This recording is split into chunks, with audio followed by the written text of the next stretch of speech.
Alors bonjour tout le monde, aujourd'hui on va s'attaquer à la classe à l'italienne. J'ai nommé le Lion Steel T5, couteau de survie, couteau tactique, couteau de camp, couteau bien fait. C'est parti.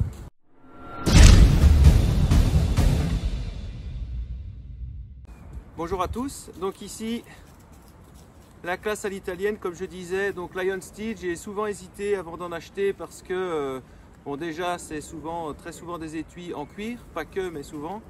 Ça a un certain coût quand même, et je voulais savoir si au final ce côté classe n'empiétait pas trop sur le côté tactique ou le côté survie, et j'ai été agréablement surpris. Donc voilà. Alors la marque Lion Steel, hein, d'abord, acier de Lyon. Alors elle est née dans une petite ville italienne, la ville de Maniago, et le créateur de ces couteaux, qui a d'abord fait d'autres choses avant, eh bien s'appelle Gino Poletta. Alors Gino Poletta, à partir de 1957, il travaille dans une ferme en Italie où il travaille parfois jusqu'à 15 heures par jour pour pouvoir réaliser ses rêves, pour pouvoir avoir de l'argent, parce qu'à l'époque c'est pas facile. Et puis d'avoir travaillé en 1969, il décide de voler de ses propres ailes et de commencer à créer ses choses à lui. Alors la marque Lion Steel, en tout cas au début, n'a pas fait que des couteaux. Par exemple, il a travaillé pour la boîte Farfalli, où il a fait justement des ouvre-boîtes. Il a travaillé également pour Korikama, où là il a fait des petits canifs. Mais on va dire que c'est vraiment en 1978, l'année où je suis né, qu'il a eu une révélation. Il était à Milan avec son épouse et son regard s'est arrêté vers une boutique de cadeaux dans laquelle il y avait un couteau de poche made in USA. Il a été amoureux de ce couteau de poche, il l'a acheté malgré le coût élevé de l'époque, hein, de tout ce qui venait des États-Unis. Il l'a acheté, il lui fallait ce couteau absolument, donc il a donné ses deniers pour acheter ce couteau, et il s'est dit voilà, moi maintenant je veux reproduire quelque chose dans le style mais avec plus de classe, hein, avec des matériaux rares, etc. Et donc il a commencé son long périple de création de couteaux de poche et puis de couteaux de survie, de couteaux tactiques, etc. Toujours avec cette touche de classe à l'italienne. Alors ici on est sur un couteau tactique survie, et on va voir les quelques spécificités. Alors pourquoi est-ce que Lion Steel, déjà, hop, vous voyez ici la tête de lion. Alors tête de lion, pourquoi? Parce que à l'époque, là où il vivait, il y avait une statue de lion dans la cour de sa maison. Une statue de lion qui avait été sculptée dans la pierre du mont Jouffe par les anciens. Et ce lion, en fait, l'a toujours impressionné de par sa puissance, de par son regard malicieux, etc. Et il s'est dit voilà, moi, comme emblème pour mon couteau, je veux cette tête de lion, la même qui avait été forgée par mes ancêtres pour nous protéger avec cette statue dans la cour de la maison familiale. Ça, c'était pour le petit côté historique. Alors Michele Pensato alias Moletta, hein, que vous retrouvez souvent sur les couteaux Lion Steel, eh bien ce n'est rien d'autre qu'un designer de couteaux.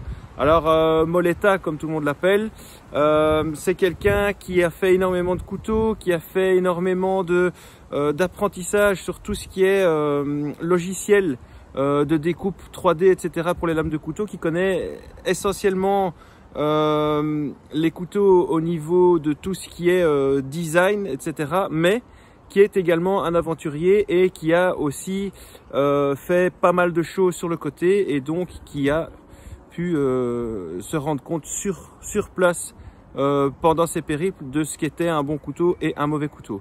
Donc ici Moletta, eh bien c'est le surnom du designer qui travaillent souvent avec Lion Steel. Alors il faut savoir aussi que Lion Steel ne réalise pas elle-même ses traitements thermiques pour ses lames. À l'heure actuelle, les aciers qu'ils utilisent sont tellement des aciers de pointe qu'ils font appel à un tiers qui est certifié, qui a la norme ISO, je pense que c'est 9001 au niveau qualité, et qui, voilà, ils font faire, donc, ils designent leurs couteaux, ils les font, les derniers traitements thermiques se font dans une société Thermico, Taramontico, SAS, je sais pas quoi, qui s'occupe des traitements thermiques avec contrat bien sûr d'exigence et de qualité à la clé, et ensuite eux refont les tests chez eux à ce moment-là pour tout ce qui est test HRC, etc. Donc ça c'était bon à savoir. Moleta, vous la retrouverez souvent sur le design de Lion Steel, et savoir que ce ne sont pas eux qui font leur traitement thermique. Dès le départ, avant même d'ouvrir le couteau, qu'est-ce qui nous choque en bien, j'ai envie de dire? Eh bien, c'est l'étui. Un étui avec une rétention exceptionnelle qui épouse parfaitement le couteau au millimètre près. Un étui en cuir très épais, très bien fini. Alors ici, on est sur du couteau de gentleman. On n'a pas de trou de nouveau sur le bas pour évacuer éventuellement l'humidité. Ce n'est pas hyper dérangeant ici, sachant qu'on est sur une lame quasi inoxydable, je m'expliquerai pourquoi après.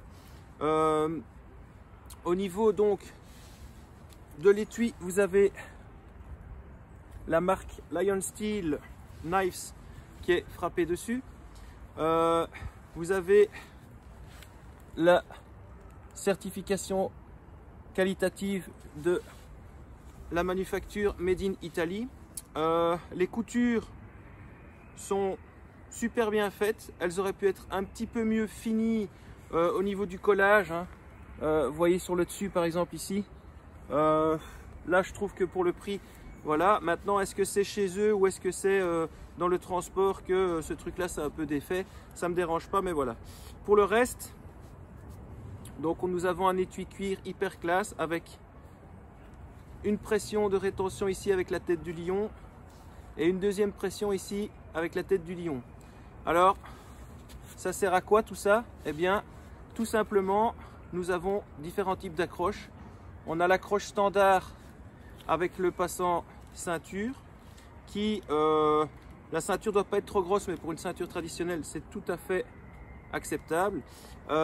Et alors ici derrière, spécificité qu'on voit sur, je pense au niveau cuir, quasi aucun couteau que je connaisse, en tout cas pour le moment.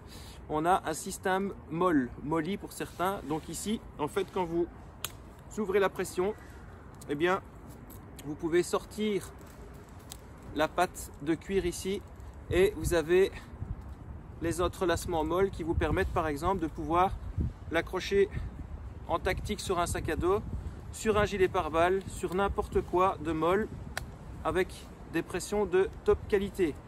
Donc ça c'est vraiment déjà une spécificité de l'étui que à l'heure actuelle au niveau cuir de qualité je parle, j'ai trouvé sur aucun autre couteau. Alors ici on est vraiment sur une épaisseur de cuir qui est incroyable.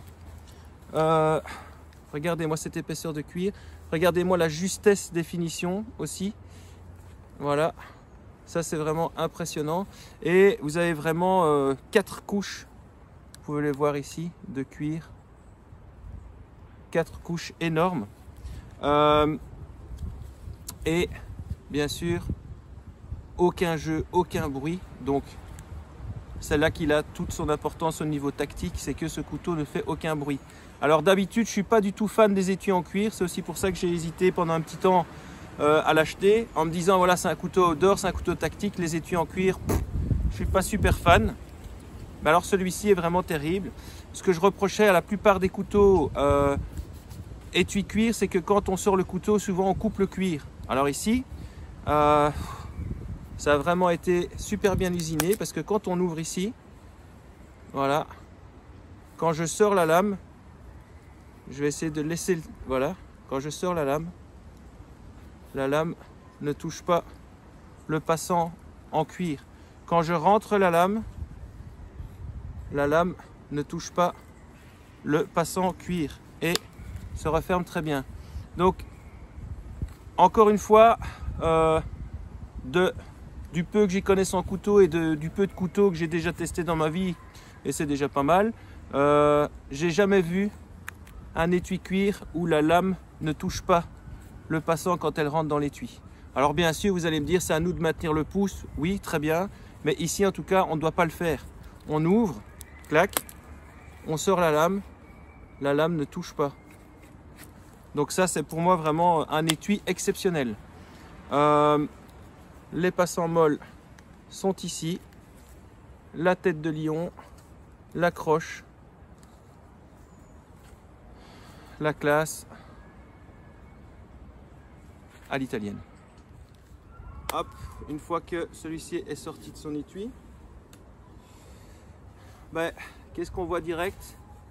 C'est sa petite gueule tactique hein, avec sa spear point, vraiment pointe de lance.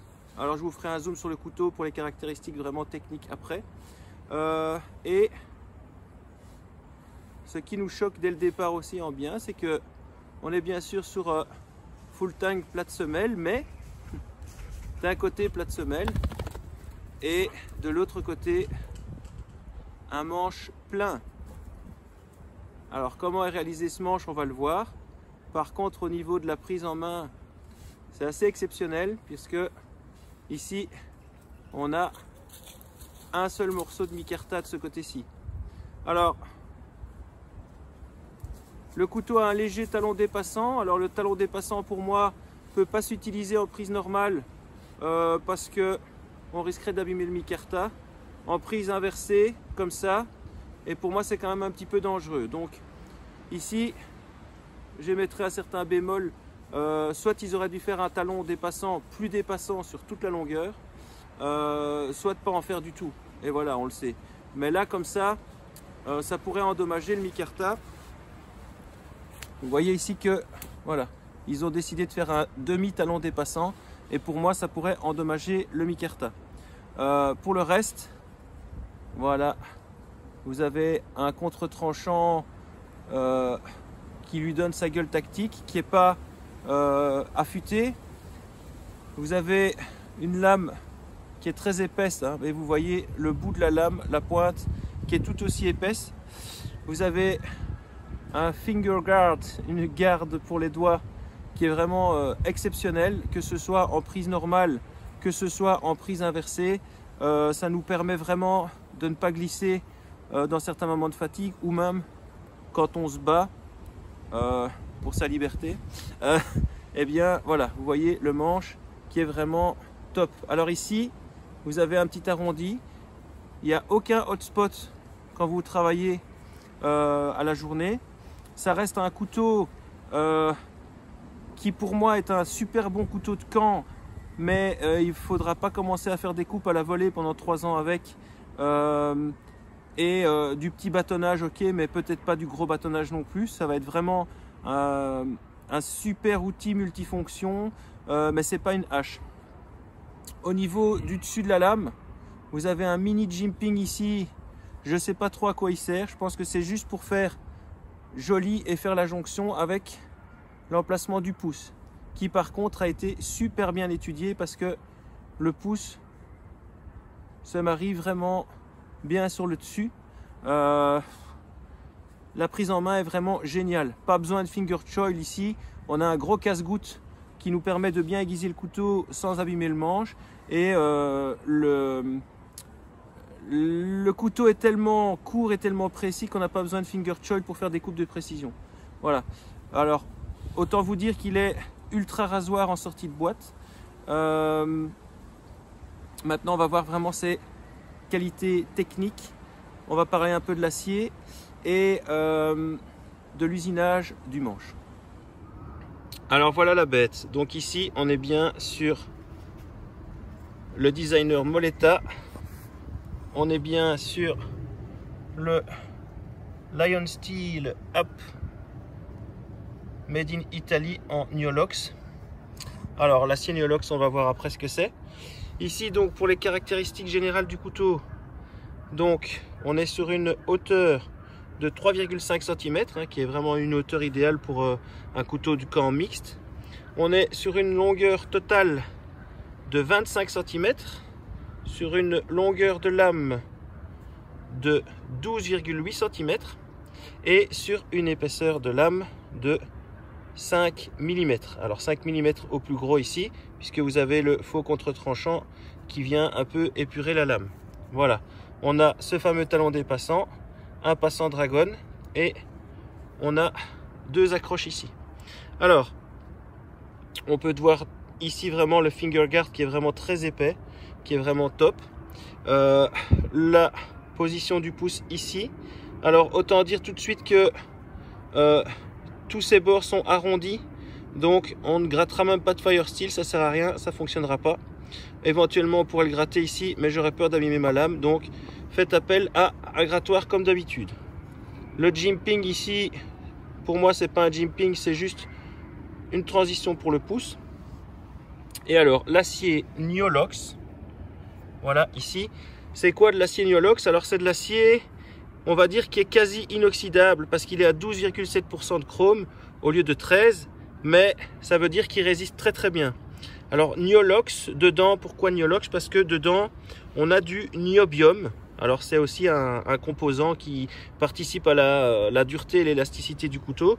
Et là on est sur 0,7% de niobium et 0,8% de carbone.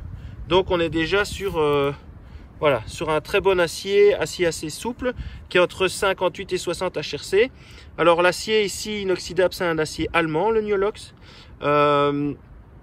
On a bien sûr la pointe ici, qui est vraiment spear point.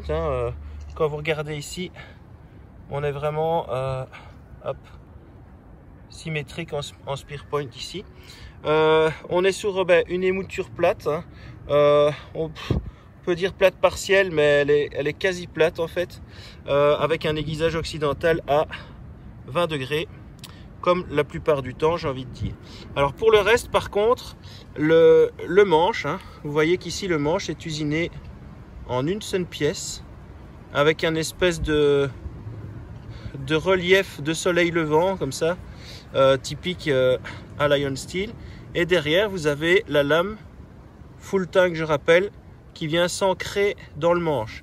Alors le manche est issu de ce qu'ils appellent la technologie brevetée SOLID, S-O-L-I-D. Et en fait, c'est quoi? C'est donc une pièce de micarta qui est trouée, qui est obtenue par fraisage 4 axes. Voilà, sur une seule pièce de micarta. Ça, c'est vraiment ce qui en fait, j'ai envie de dire, sa caractéristique principale et exceptionnelle. Donc ici, on est sur un poids de 275 grammes. Et vous avez un couteau léger qui est hyper polyvalent, qui est hyper agressif au niveau tactique et qui est en même temps hyper sécure. On va passer maintenant au test. Au niveau bâtonnage, déjà ici encore une fois une pièce de boulot bien sèche. Alors vous voyez ici la lame, comme je vous dis, on est sur du 13 cm. Pour moi c'est vraiment maintenant le style de lame que je préfère le plus, pas trop grande, donc 13-14 cm grand max. Et ça c'est le genre de section qui pour moi vous permettent déjà d'avoir un bon feu bien chaud la nuit, de faire énormément de choses avec, éventuellement un peu plus grosse, mais ça sert à rien de prendre beaucoup plus gros quand vous êtes en forêt pour faire un feu. Voilà, on va tester ça.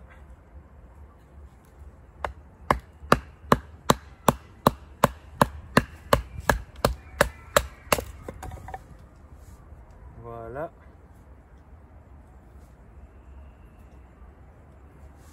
Alors ici, c'est unboxing, donc c'est la première fois que j'utilise.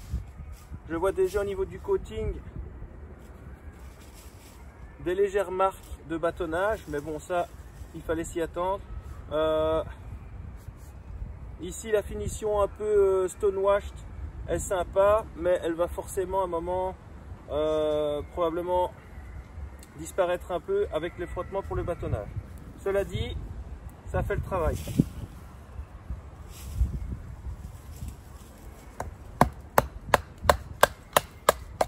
Alors l'avantage aussi, c'est que ici vous avez un contre-tranchant, un faux contre-tranchant mais qui ne se termine pas en pointe.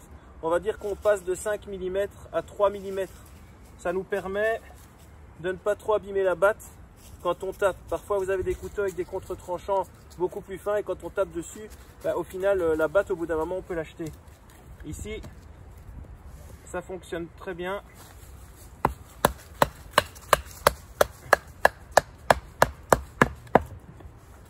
Voilà, hop. Pas mal pour le bâtonnage.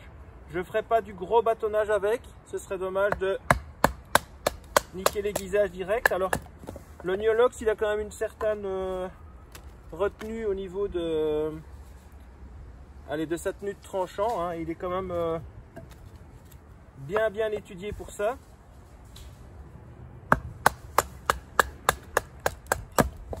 Voilà, hop.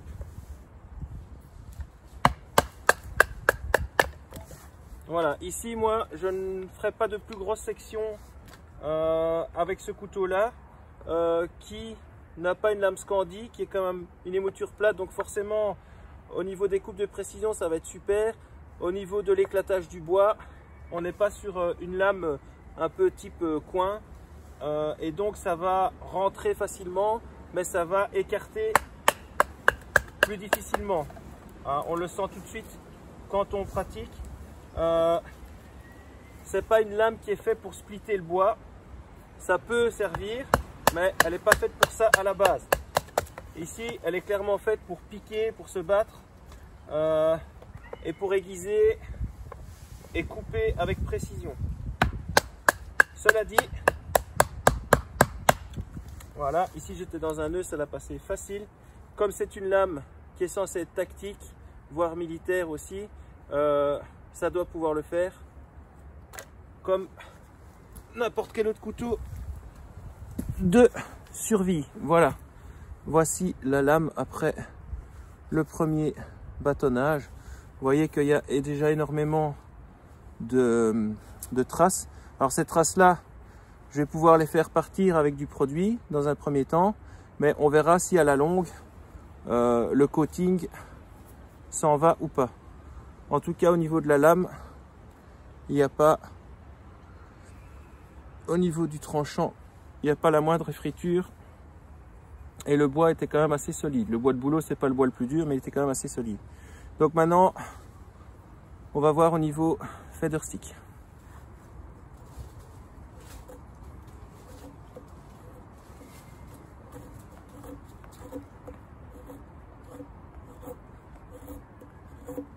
Comme c'était prévisible, forcément, c'est dans ces petites tâches de précision qui va exceller puisque sa lame est en émouture plate.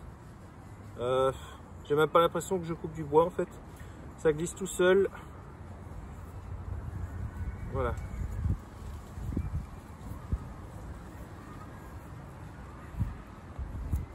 C'est super agréable. Ouais, c'est vraiment agréable. Voilà, hop. Donc ici, sans surprise, au niveau de feather stick, c'est vraiment top. On va voir maintenant au niveau taillage de pointe. Hein.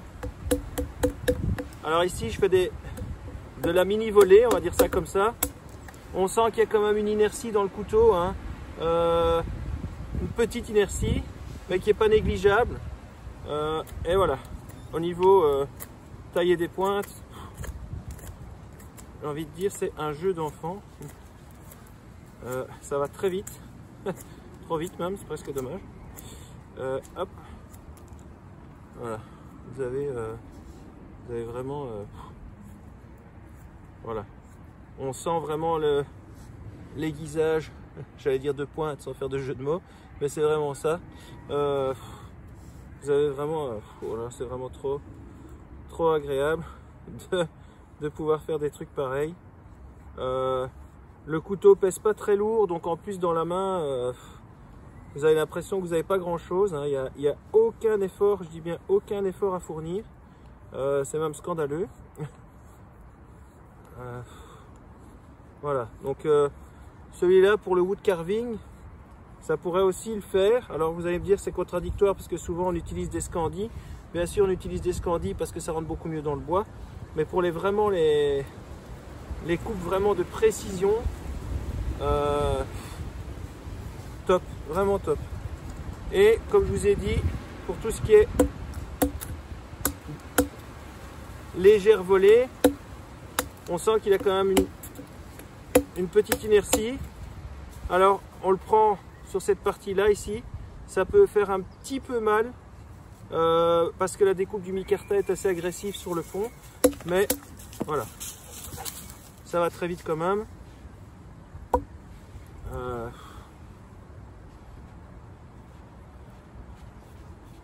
Voilà, incroyable.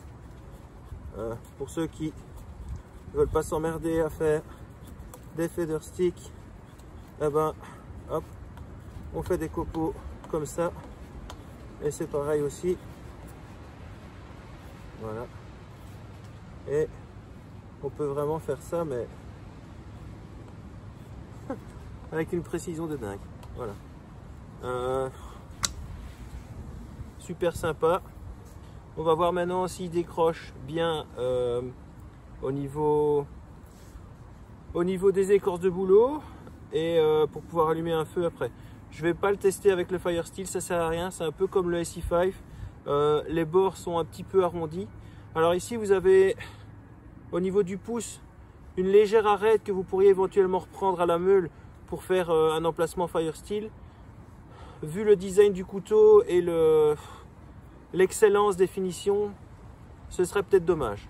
Voilà, à vous de voir, mais bon. On va gratter ça ici.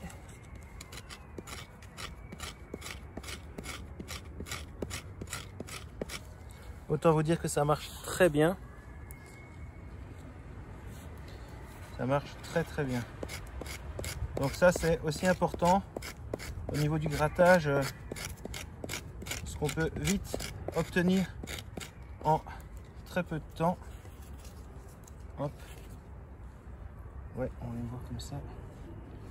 Et on va hop, déjà tenter d'allumer ça.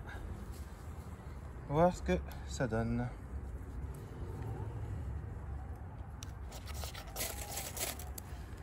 Et ça part très vite. Voilà.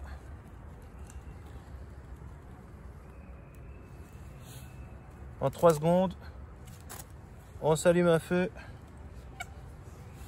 avec notre ami ici. Alors donc ici, ben, vous voyez, hein, au niveau grattage Fire Steel, ça sert à rien. C'est un peu dommage, mais bon, on peut pas tout avoir. Donc pensez à prendre, comme je le dis à chaque fois, votre éternel grattoir. Alors dernier petit test que je fais pas souvent, mais ici comme c'est tactique, je trouve que c'est quand même important de le faire. Ici, coupage de corde, on a vraiment de la corde en nylon qui est très épaisse. Ok, donc au niveau ici, ça coupe net, ça coupe même très net. Et au niveau d'ici, alors là c'est pas le couteau, c'est plutôt moi qui est dur, mais on va tester quand même. Et c'est vraiment pas facile, mais on se met en situation. On va essayer de couper cette saloperie. Voilà. Donc ici, vous voyez, on est sur une sacrée épaisseur de corde. Pas du premier coup bien sûr, mais voilà. Et au niveau ici de la coupe, ouais, là vous voyez mieux. Hop. Voilà. Là c'est le côté tactique et tranchant qui ressort. Donc voilà. J'en ai fini pour cette review. Alors, qu'est-ce que je pense de ce couteau? Par rapport aux autres couteaux, le prix n'est pas exagéré. Par rapport à un premier couteau que vous pourriez vous acheter, il est relativement cher quand même, hein, puisque on dépasse les 200 € pour ce couteau. Pour le reste, la gueule tactique, j'adore. Le manche micarta qui est fraisé en une seule pièce, pour accueillir le full tang, c'est génial, c'est vraiment top, ça donne super bien, ça rajoute un côté encore plus costaud je trouve. L'endroit pour le pouce, génial. Comme je disais, le faux contre-tranchant qui n'est pas vraiment contre-tranchant mais qui passe de 5 mm on va dire à 3, bah, lui donne sa gueule tactique mais en même temps permet de faire du bâtonnage sans abîmer la batte. Au niveau combat, ce couteau est très bon parce qu'on a une bonne garde pour le doigt ici qui est vraiment bien pleine, qui est bien dessinée, qui est bien usinée, qui donne un super look aussi dans toutes ces petites spécificités, ces petites précisions. Alors ici, le manche, on va dire est plat sur le dessus. Ils auraient pu peut-être même l'arrondir encore un tout petit peu, je sais pas. Les striures lever de soleil ou coucher de soleil, c'est selon, sont très sympas aussi sur ce couteau là. Alors moi je l'avais choisi aussi en micarta vert jute et avec le coating on va dire stonewashed, parce que je trouvais qu'au niveau tactique il avait encore une plus belle gueule, mais vous avez 2-3 autres designs. Alors le talon dépassant rajoute peut-être quelque chose au design, mais n'est pas très pratique à utiliser. Avec la lame vers soi, c'est jamais très pratique. Et si je l'utilise comme ça, je vais devoir d'office incliner mon poignet pour ne pas toucher le micarta et ça va me faire mal. Donc ça, j'aurais préféré qu'il fasse rien, ou qu'il fasse un beau talon dépassant d'1 centimètre de plus, où là on pourrait vraiment percuter. Pour le reste, bah, l'acier Lignolox, c'est un acier que je connais pas énormément. Je pense que j'avais ce type d'acier aussi sur un des couteaux espagnols que je vous ai présenté. C'est pas un acier que je connais super bien, donc on verra à l'usure comment ça va se présenter. Après, le fait qu'il soit assez dosé en carbone, puisqu'on est sur du 0,8% et avec son niobium, qui le rend aussi inoxydable par ses 12,7% de chrome, ça pourrait être un bon compromis en fait pour tout le reste. Donc on va voir au niveau de ce qu'il a dans le ventre ce que ça va donner. Le passant dragon est bien mis. On n'aurait pas même pu imaginer un deuxième trou ici pour pouvoir l'accrocher, comme on a vraiment en pointe de lance aussi, pour pouvoir faire un javelot ou n'importe quoi d'autre, un harpon. Mais sinon ce couteau est vraiment génial. Au niveau de l'étui, ben, comme je vous ai dit, exceptionnel aussi, finition extra. On va voir aussi avec le temps dans la nature si le cuir est mouillé, etc. Si je le traite, mais on verra comment il va évoluer au niveau des coutures, etc. En attendant, l'étui, c'est un des seuls, pardon, si pas le seul que je connaisse, étui en cuir dans lequel je peux rentrer ma lame sans toucher le passant et sans le couper. Ça c'est vraiment top. Plus le système molly, alors le système molle, que moi je n'utiliserai probablement pas, mais si vous voulez taper ça sur votre sac à dos à l'extérieur, comme il y en a parfois qui font, nickel. Aucune rétention, aucun jeu, ce qui lui donne tout son côté tactique. Donc pour moi au niveau tactique, impeccable, hein, vraiment, voilà, on n'a rien à redire dessus. Au niveau camp, ça va être un bon petit couteau polyvalent pour faire plein de choses, notamment des coupes de précision. Le bâtonnage soft, les coupes à la volée soft, c'est pas pour ça qu'il est prévu. Donc pour moi, en complément avec une scie ou une hache ou un autre plus gros couteau, c'est vraiment vraiment top, super top. Ça entre dans les mesures de ce que Mors Kochanski, le roi du bushcraft, aimait bien. Donc au niveau de la longueur de lame et de la longueur de manche, c'est vraiment un couteau qui pour moi a les très bonnes dimensions. Super couteau. Ici pour les vis, il faut des Torx étoiles qu'on ne trouve pas partout. Maintenant, bon, si vous êtes un peu dans les couteaux, vous en avez certainement. Le manche en micarta top, donc j'ai vraiment rien à redire à ce couteau, si ce n'est qu'il est vraiment conçu pour ce qu'on lui demande de faire. Voilà. Si vous avez des remarques à propos de ce couteau ou d'autres couteaux, N'hésitez pas. Alors il y a parfois des abonnés qui me demandent de faire des reviews sur des couteaux que je n'ai pas. Comme je leur dis à chaque fois gentiment, tous les couteaux que je présente, c'est des couteaux que je paye moi-même, à part le BPS où j'avais eu un partenariat. Donc forcément ça a un prix.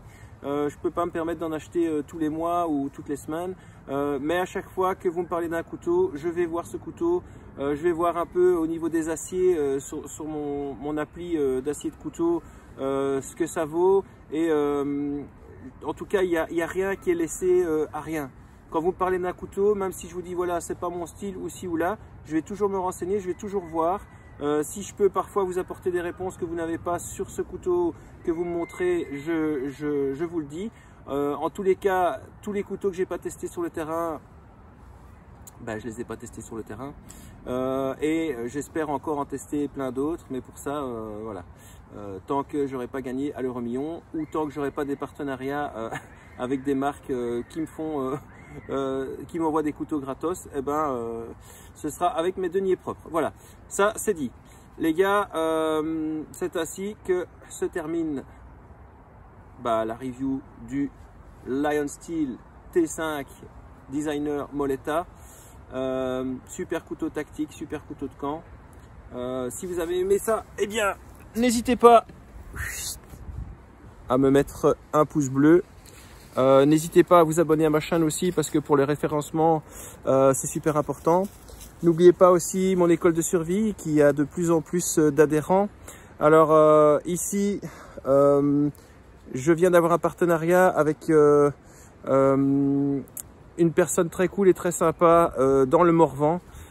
Et donc ceux qui viendront suivre les stages de survie ici en Belgique pourront après aller avec moi sur 10 hectares dans le Morvan. Une ancienne base d'entraînement militaire qui est très sympa et là où on pourra aller quelques jours vivre en autonomie complète. Donc si vous êtes de France et que vous voulez pas passer en Belgique, faudra attendre que je me rende là-bas et il faudra déjà avoir un certain bagage au niveau survie. Pour ceux qui n'auraient pas ce bagage, vous venez d'abord en Belgique, on apprend à servir de ça, on apprend à faire tout ce qu'il faut pour pas crever. Au niveau médical, au niveau utilisation sécure des outils et au niveau de tout ce qui est orientation, signalisation, etc. On apprend aussi à être confort quand on dort parce que le sommeil c'est important quand on fait ça. Et puis dès que vous sentez l'énergie, la force et la motivation pour aller en chier sur 10 hectares, alors on y va. Donc n'oubliez pas mon école de survie, woodknifesurvival.com et je vous attends les gars. Sortez, testez, amusez-vous, posez-moi vos questions et surtout n'oubliez pas de vivre les gars. Ciao.